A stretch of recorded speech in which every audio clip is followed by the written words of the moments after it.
Lebanon has become synonymous with fashion, brands, and of course, its world-class designers.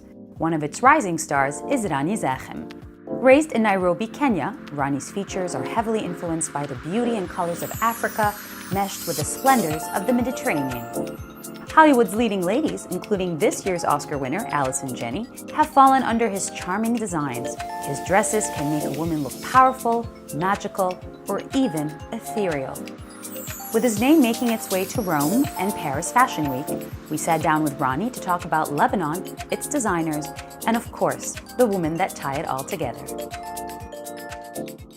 You grew up in Nairobi, Kenya. It's an interesting story. And you were inspired by your mom, I think it was your father's travels, then he'd bring back magazines for your mother. Tell me a little bit about that. Nairobi at the time was not very, there wasn't a lot of access to the magazines of the cosmopolitan world. This was Nairobi in the 80s. Yes, which was a very jet-set location for international people, for safari. So my dad used to travel a lot for work, and he used to bring my mom a lot of fashion magazines, Vogue and Harper's, and Vanity Fair and Cosmopolitan, and Town and Country, and I used to leaf through them while I was a kid, and I was always mesmerized by the images and the imagery and the colorful scenarios and the beautiful people, and I knew then and there that that was my vocation. You actually remember thinking, yes, I like this. Do you know how old you were? 9. Your mother was a big influence for you. She still is. She still is. You know, how does she react when she sees this? Is there a, we're proud of you kind of moment? Never. Which keeps you in check, doesn't it? Yes. She'll give me a beating from time to time, too. Will she? Yes. So, 9 years old, living in Nairobi, Kenya. Obviously, Kenya and the colors of Africa, a very big inspiration for you in the designs that would eventually come to fruition. Fast forward to 92, you moved to Beirut. Yes. And this was right after the war had ended. You went to college here, and then New York at Parsons New School for Design. Was it very much the devil wears Prada for a designer? It was. It really is, isn't it?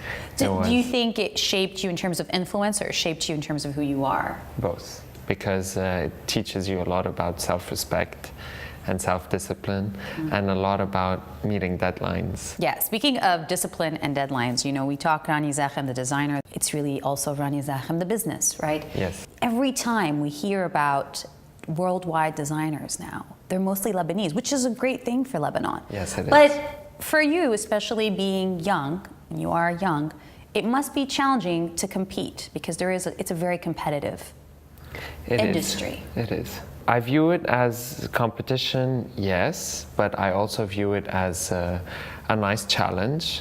It's nice to have someone to share the playground with. So what do you think makes you stand out as Rani Zakhem? It's listening to your customer, following the trends, being ahead of the trends, offering something new, having a little better competitive prices. So pricing is big too. Of course, it's a whole package. You recently had your first Paris moment with the fashion show in January. I know you've been to Rome as well. So how do you compare those two? Rome is a stepping stone. For me, it was the start. That's how it's going. Paris is the ultimate dream. For me, that was one thing that I ticked off my list that I was able to achieve. And it's where the fashion industry meets and greets.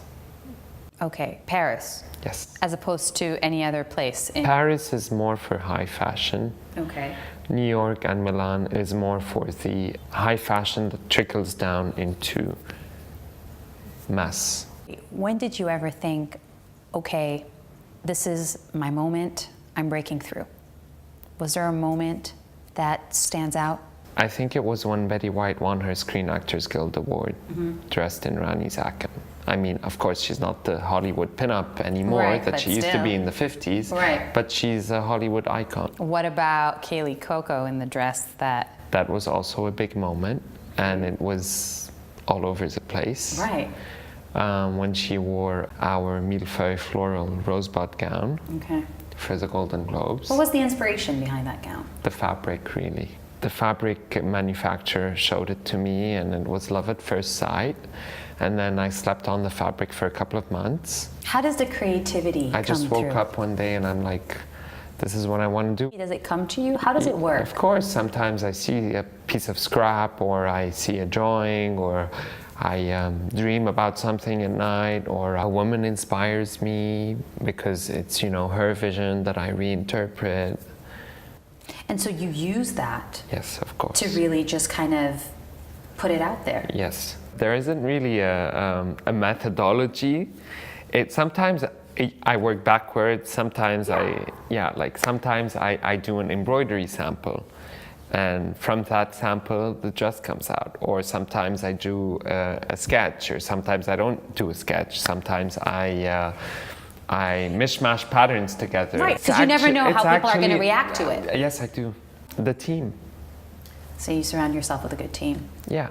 Especially the ladies that surround me, the first impression they give me is the actual impression that I'm going to get. And you say, okay, we've got something good here. If it's like, okay, we need to tweak this, something's missing there. And I remember that floral gown, the moment it was put together, the first impression was the impression that still holds today. Which is just... It's breathtaking. It seems that Lebanon, and Beirut specifically, has become a capital of fashion. So many young designers and so many people that don't make it. So what do you think will set somebody apart that they will be able to make it? Client servicing is very important. The way you actually treat your client and your customer is very important for you to sustain yourself and to actually propel you to another level. There's a lot of luck, there are chances. You think there is a lot of luck, Rani? Of course. And there are also chances that come once in a lifetime that if you grab them, you know, you get on the bandwagon. So you don't make your own luck. When you think about Lebanese designers and just what we've become, we're all over now. It's very simple. We understand women. But it's a recent phenomenon, no? No, I think it's always been there.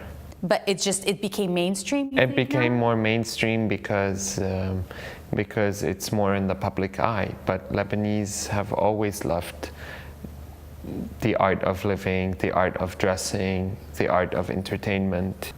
I just think as Lebanese designers, we understand the female form. What does it mean to understand a woman? It means that to listen to her, to understand their inhibitions, what they like, what they don't like. What is a Lebanese woman to you? Full of life, curvaceous, loves to dress up, loves to party. It's very cosmopolitan, is in the now and is in the know. Mm-hmm. So it's both. Yeah. And is very sure and assertive. And you just described the ideal woman for most people, I'd say, no? No, but most Lebanese women are like that. Do you think as Lebanese designers we offer something that the others don't? The difference with Lebanese designers is that we are a melting pot between the East, the West, and the Orient, all mixed up together. So it's kind of like an omelette. That tastes really good. Okay, nobody's ever put it that way. I feel like breakfast all of a sudden. What are the biggest lessons learned, you would say? Be patient and persevere. Patience is important. Yes, a lot of patience. And perseverance. And never taking no for an answer.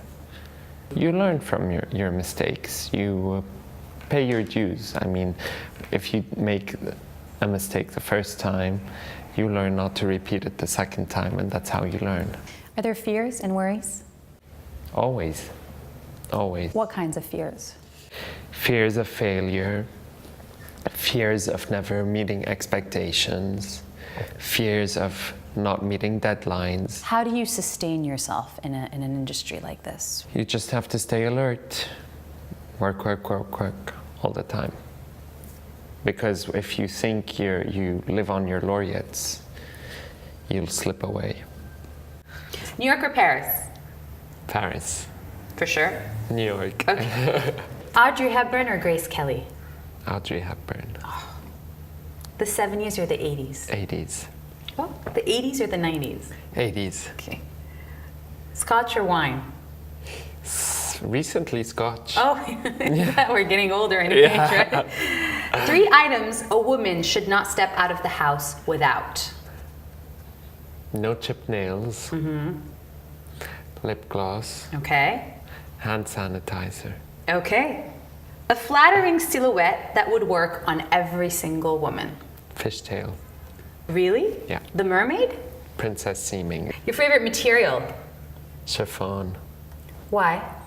It's flowy, it's feminine, it's seductive. Is the dress the household dress that we keep talking about? Was it chiffon? No, it was tulle. It was tulle, right? It was tulle. See, I know a It was little millefeuille tulle. Okay.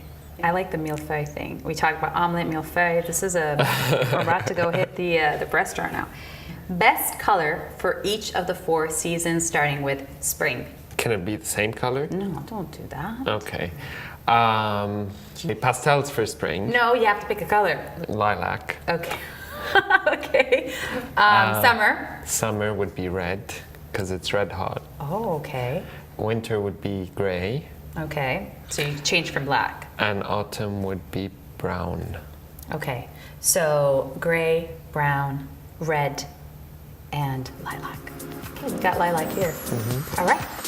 As a new season springs up, Rani will once again be exporting his talent all the way to New York to meet his clientele before a red-hot Lebanese summer hits and the ladies come calling in for their wedding gowns.